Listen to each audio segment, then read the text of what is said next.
Maslow's hierarchy of needs has taught us a lot about the basic things we require. There are the necessities like bread and water, but what about less tangible needs, and how do these needs express themselves in our organizations? My wife is a child and family therapist working with families affected by adoption. Like bread and water, children subsist on the connections they form. Without these, their development becomes threatened. In their field, they term this waltz of intimacy attachment. We know it when we see it. Imagine a child on a beach with an approaching rough wave, and a mother's securing hand is ready for the taking without a child searching or asking for it. This attachment, this bond, becomes a sort of unconscious part of our DNA, driving the fruition and articulation of relationships.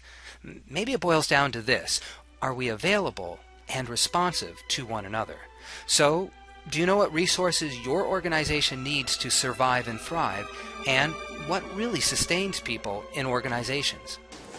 I love making bread. Well, maybe not as much as eating it, but I love making it.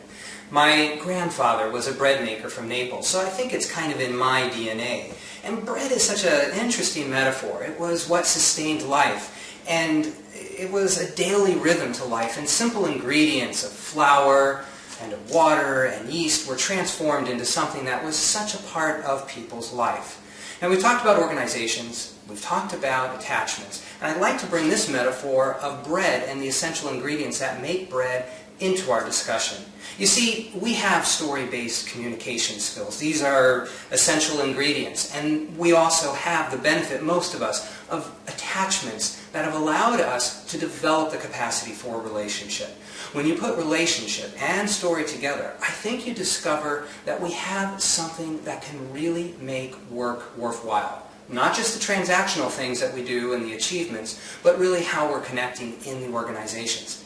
So, what are you waiting for? Take those raw ingredients, take those stories that you have, take an interest in the stories of others, and begin creating stronger relationships, and watch how your work flourishes. If you'd excuse me, I want to get back to bread making now.